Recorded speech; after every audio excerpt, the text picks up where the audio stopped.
服が捨てられない本当の理由って何だと思いますか？実は大きく分けるとたった2つしかないんです。こんにちは、黄金の暮らし手帳です。クローゼットを開けるたびにそろそろ服を減らしたい、そう思っているのに、いざ手に取るとまだ着られる、高かったと戻してしまうことはありませんか？服はたくさんあるのになぜか着たい服が見つからない。60代主婦の田中久美子さんもまさにそんな一人でした。子供たちが独立し、夫婦2人の暮らしになった今も、クローゼットには仕事をしていた頃の服や子供の行事で着た服が残っていました。でも服が捨てられないのは収納が足りないからでも、片付けが苦手だからでもなく、その服にこれまでの大切な時間やいつか困るかもしれない不安が重なっているからです。だから今日はクローゼットの前で手が止まる2つの理由と、今の自分に合う服を選び直すための優しい手放し基準をお話しします。服を減らしてもっと身軽に暮らしたい、今の自分に合う服だけを大切に残していきたい、そんな方のお役に立てると思います。最後まで見ていただければ手放せなかった理由と見直す順番がきっと見えてきます。無理に捨てる必要はありません。これからの暮らしに合う服を選び直していきましょう。もう着ていないのにどうして服はこんなに手放しにくいのでしょうか。事情は人それぞれです。けれどその一つ一つを丁寧に紐解くと大きく2つの気持ちに分かれます。一つは過去への思い、もう一つは未来への不安です。私たちが服を手放せないとき、見ているのは服そのものだけではないのかもしれません。昔の自分を大切にしたい気持ち、これから困りたくない不安、その2つが重なると、たった1枚の服が過去のアルバムのようにも未来へのお守りのようにも見えてしまうんです。だから頭では分かっていても手が止まってしまうんですね。久美子さんのクローゼットにもそんな服がありました。ハンガーを少し避けるとカチャカチャと音がして、ずっと奥にかかっていたのは黒いジャケットでした。もう何年も袖を通していないのに、手に取るたびに朝早く家を出て家事も子育てもこなしながら毎日を走り抜けていた頃を思い出します。子供の行事で着た服や少し背伸びして買ったよそ行きの服も同じです。それらはただの布ではありません。一生懸命だった日々や大切な人と過ごした時間が重なった服なんです。だからただ着るか着ないかだけで決めるのは難しい。手放すことがまるでその頃の自分まで遠ざかるように感じてしまうんです。そしてもう一つが、いつかもしもという未来への不安です。痩せたら着るかもしれない、急に必要になったら困る、特に物の値段も上がっている今、一度手放したらもう二度と手に入らないかもしれない、そう思うとなおさら残しておきたくなるのはとても自然なことなんです。たった一枚の服にどうしてこんなに気持ちが重なるのでしょうか。家に持ち帰ったその日から、その服には少しずつ自分の時間が重なっていくからです。一度手にしたものに買った時以上の愛着が湧くのは、物を大切にする心を持っているからこそ。だから手放す時に心がざわつくのは優柔不断だからではありません。人の心には手にした喜びよりも失う不安の方に大きく揺さぶられることがあります。それはとても人間らしい心の癖なんです。この服は過去の思い出かな、それとも未来への備えかな。そうやって理由に気づくだけで不思議と心がふっと軽くなる。するとクローゼットの前で止まっていた手が少しずつ動き出すんです。だからまずは過去への思いが重なった服から見ていきましょう。もう着ていないのに手放そうとすると心がざわついて決められない服、あなたのクローゼットにもそんな一枚はありませんか？久美子さんも昔よく着ていたワンピースを手に取りました。布の感触と一緒に懐かしい記憶がよみがえります。体型に少し合わなくなって着る機会も減ったけれど、家族で出かけた日のことや似合うねと言われたことを思い出すと、なかなか手放す決心がつきませんでした。そんな時、久美子さんは一つの問いを自分に投げかけてみました。本当に残したいのは服そのものでしょうか、それとも服に重なった思い出でしょうか。ここを分けて考えるだけで少し心がふっと楽になります。思い出を大切にすることと服を持ち続けることは必ずしも同じではありません。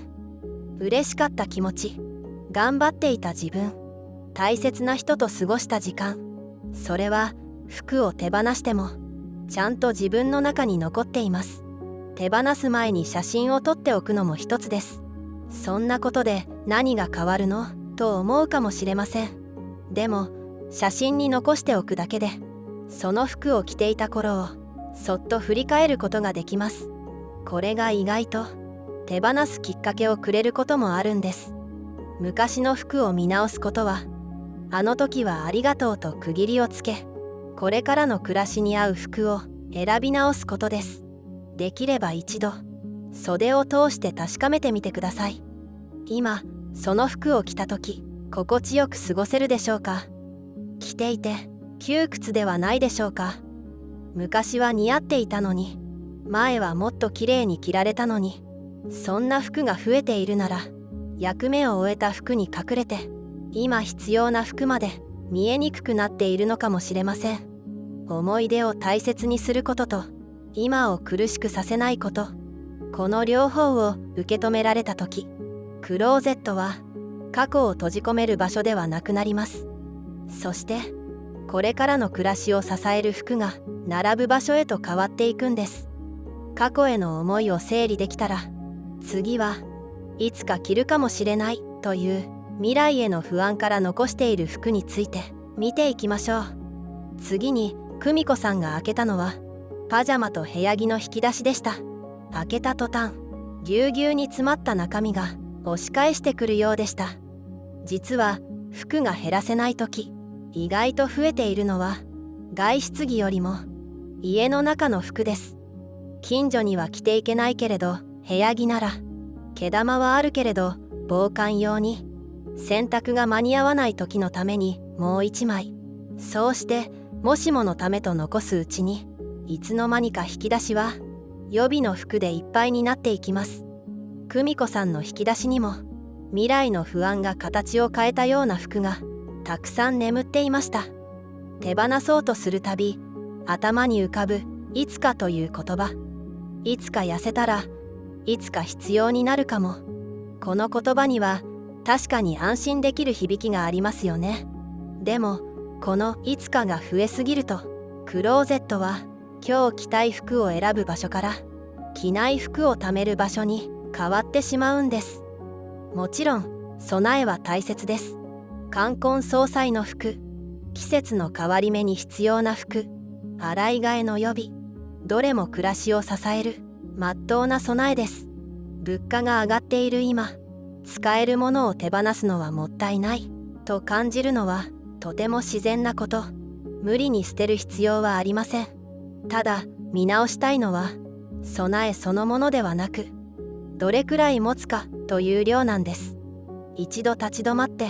自分にこう聞いてみてください。この1年本当に使う場面はありましたか？それとも困るかもしれないと思って場所を取っているだけでしょうか？もし一度も使わなかったなら、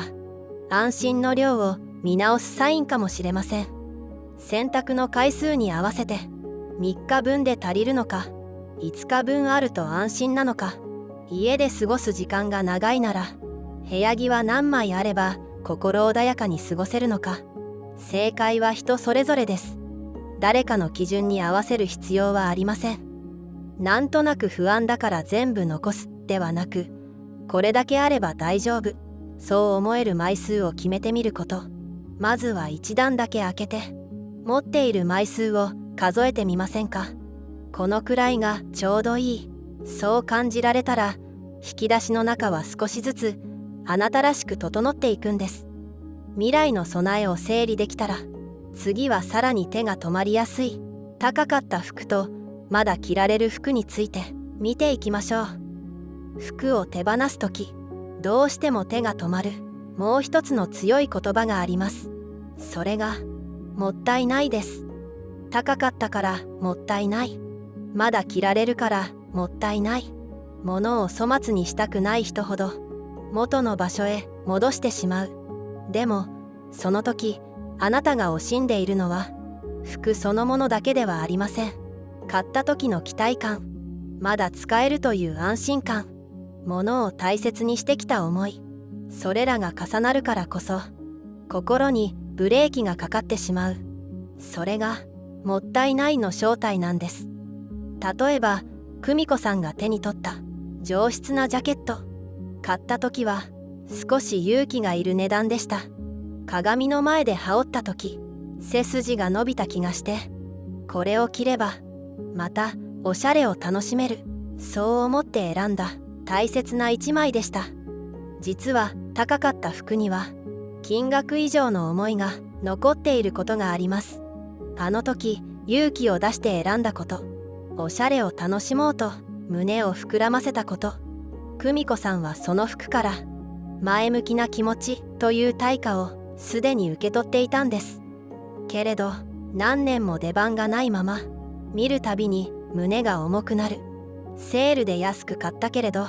結局着ていない。そんな服は立ち止まって見直すタイミングかもしれません。本当のお得や価値とは安く買うことでも持ち続けることでもなく、今ちゃんと着ることなんです。迷ったらこう自分に聞いてみてください。もしもう一度買い直せるなら定価でもこの服を選ぶだろうか。この問いは服の値段ではなく、本当に着たいかどうかを教えてくれます。値段に縛られず考えるだけで、服との向き合い方もこれからの買い物も少しずつ軽やかになっていきます。そしてもう一つ手が止まりやすいのが、まだ着られる服です。破れているわけではない、大きく傷んでもない、部屋着ならまだ使える、そう思うとなかなか手放せませんよね。でもここで見たいのは着られるかどうかではなく、着るたびに気持ちよく過ごせるかなんです。肌触りが気になったり気持ちが下がる服は今の暮らしを支える役目を終えたのかもしれません。高かった服もまだ着られる服も、これまであなたを支えてくれた大切な服です。何年も着ていないのにもったいないという罪悪感ばかりが募るなら、その服からもう十分に受け取ったものがあると気づいて、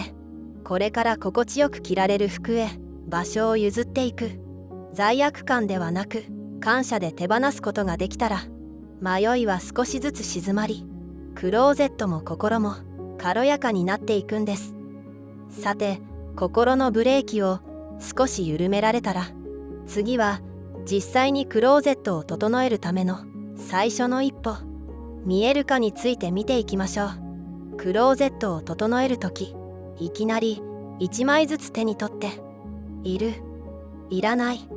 保留と分けようとしていませんか？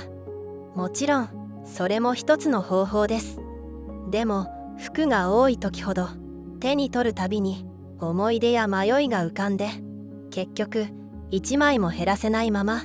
元の場所へ戻してしまうことがあります。実は服を減らせないと悩む人が見落としやすい原因があります。それは何をどれだけ持っているかを自分でも把握できていないことです。大切なのは判断する前にまず全体を眺めること。つまり最初は捨てることではなく見るだけでいいんです。久美子さんも最初はそんなに持っているわけがないと思っていました。けれど試しにハンガーにかかった服だけをベッドの上にごっそり広げてみました。すると黒いズボンが5本、似た形の上着が何枚も、思っていた以上に同じような服が出てきたんです。1枚ずつ見ればどれもまだ着られる服です。でも並べてみると同じ役割の服が予想以上に重なっていることに気づきました。さらに引き出しを開けると靴下が20足近く、部屋着に残していた服や洗い替えの下着も次々と出てきました。服はあちこちに分かれていると本当の量が見えにくくなるものです。クローゼットに少し、引き出しに少し、寝室に少し、合わせてみると今の暮らしには多すぎることがあります。まずその事実に気づくこと、ここから片付けは始まるんです。服を目の前に並べてみると迷いも少し冷静に見えてきます。何年も着ていない服、同じ用途で何枚もある服、部屋着にするつもりで十分すぎるほど残していた服、並べてみるだけで何を持ちすぎているのかが見えてきます。服を減らす第一歩はいきなり捨てることではありません。まず自分の服の今の量を見えるようにすることなんです。服が多くて全部出すのは大変、そう思う方もいるかもしれません。床いっぱいに服を広げただけで気力が切れて続けるのが嫌になってしまうこともあります。だから全部を一度に出す必要はありません。引き出しを一段だけ、ハンガーにかかっている服だけ、靴下だけ、部屋着だけ、場所ごと、種類ごと、そんな小さな単位で大丈夫です。そしてもう一つ大切なのは今の暮らし方を基準にすることです。毎日洗濯をするのか、まとめて洗うのか、外へ出る日が多いのか、家で過ごす時間が長いのか、生活のリズムで必要な枚数は自然と決まってきます。誰かの正解に合わせる必要はありません。まずは見るだけ、その一歩からこれくらいあれば大丈夫と思える量が見えて、片付けも心穏やかに進めていけるんです。そして最後に大切にしたいのは、服を手放すことを捨てるとだけ考えないことです。服を減らすとき、つい何から捨てようかと身構えていませんか？どれがいらない服か、消去法のように考えているとだんだん心が疲れてしまいます。もしかすると疲れの正体は服が多いからではなく、選ぶ基準が見えなくなっていたことかもしれません。なぜなら捨てるものを探すことはどこかで失うものを探すように感じるからです。まだ着られる、高かった、昔はよく似合っていた、そう思うたびに心の奥が少し重くなるのは当然のことです。でも本当はその時間は迷いながら苦しみながら服を減らしていく時間ではありません。これからの人生にプラスになるものを選び取っていく時間なんです。朝袖を通した時に背筋が伸びて、今日もこれで大丈夫と安心させてくれるだろうか。そんな風に問いかけると服の見え方が変わっていきます。服を選び直すことは何かを失うことではありません。物であふれた空間にもう一度今の自分の居場所を作るための選び直しなんです。これからの暮らしにそっと力をくれる服、そんな一枚を楽しみながら選べるようになると、服が減るだけではありません。朝何を着ようかと迷う時間も、洗濯や管理の負担も少しずつ軽くなっていきます。私自身も迷った時は、まだ着られるかではなく、今の私が心地よく過ごせるかと自分にそっと聞くようにしています。そうして見直していくうちに、クローゼットは安心できる服を大切にしまう場所へと変わっていくんですね。あなたにもこれからも大切に着たい服やそっと役目を終えた服はありましたか？よければコメントで気軽にシェアいただけたら嬉しいです。今日も最後までご覧いただきありがとうございました。あなたの毎日の服選びがほっとする時間になりますように。